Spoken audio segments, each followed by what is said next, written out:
कायदा भीमाचा फोटो गांधीचा शोभून दिसतो का नोटावर. किती शोभला असता भीम नोटावर, टाय आणि कोटावर. ते बाबासाहेब शोभले असते नोटावर खरंच, म्हणून बाबासाहेबांचा फोटो हा नोटावरती पाहिजे. जय भीम, जय संविधान, I love Ambedkar. The fan of Ambedkar, SK Shaikh. मी 5 ऑगस्ट 2026 पासून पंढरपूर तहसीलदार इथे उपोषणास बसलो आहोत. आमची प्रमुख मागणी आहे की डॉक्टर बाबासाहेब आंबेडकरांचा फोटो हा भारतीय चलनावरती छापून आला पाहिजे. तर त्या बाबासाहेबांच्या मेहनतीचा किंवा बाबासाहेबांच्या कार्याचा सन्मान करण्यासाठी हा बाबासाहेब फोटो RBI गव्हर्नर आणि भारत सरकार यांच्या संगनमताने निर्णय घेऊन तो चलनावरती छापला जावा, अशी आमची एक मागणी आहे. आणि आम्ही बाबासाहेबांचे फॅन आहोत. मनोमनी आम्ही बाबासाहेबांसाठी ही मागणी सरकारकडे करत आहोत. किती दिवस झाले की तो आंदोलनाचा दिवस आहे अजून आज दिवस 6वा आंदोलनाचा आहे. काय वाटतंय तुम्हाला, सरकार याची दखल घेत का? हो, घ्यावीच लागेल. आम्ही आता त्या पद्धतीत तसा उठावच करणार ना. काय सांगताल, अजून काय सांगता सरकारला?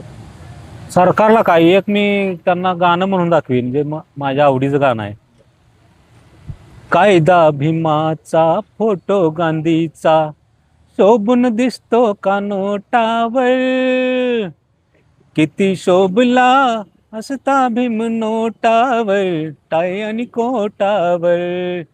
ते बाबासाहेब शोभले असते नोटावर खरंच, म्हणून बाबासाहेबांचा फोटो हा नोटावरती पाहिजे. आणि अर्थ खात्यामध्ये बाबासाहेबांनी इतकं योगदान कोणत्याच नेत्याचं नाही. सरकारच्या लक्षात आणून देणं आपलं काम आहे ना. भारताच्या संविधानाची मेन जे सिस्टीम आहे, जे बाबासाहेबांनी अधिकार दिला, स्वातंत्र्य, समता, न्याय, ज्याच्या प्रत्येक भारतातील नागरिकाला, प्रत्येक समाजाला संविधानाने न्याय दिला, अधिकार दिला, सुरक्षा दिली, बरोबर. हां, परंतु महत्त्वाचा हा आता फील्ड कुठचं, अर्थ खातं. अर्थ खात्यामध्ये बाबासाहेबांचं योगदान, भारतातील पहिले अर्थतज्ञ हे भीमराव आंबेडकर आहेत. भारताचे पहिले कायदा मंत्री बाबासाहेब आंबेडकर आहेत.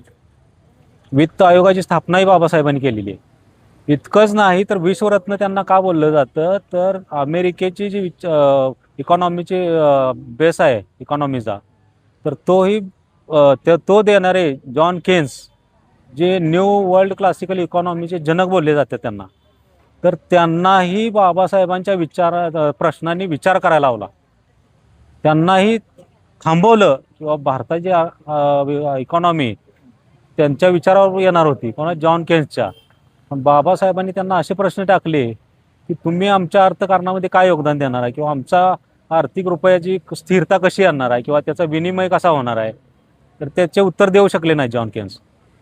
तर ज्या वेळेस रॉयल कमिशन आलं भारतामध्ये, तर त्या प्रत्येक कमिशनच्या सदस्यांच्या हातामध्ये आपलं प्रॉब्लेम्स ऑफ रुपीज हा ग्रंथ होता, बाबासाहेबांनी लिहिलेला प्रबंध होता. आणि बाबासाहेबांची साक्ष घेण्याऐवजी बाबासाहेबांनी त्यांना प्रश्न विचारले आणि त्यांना स्थगित करून टाकलं.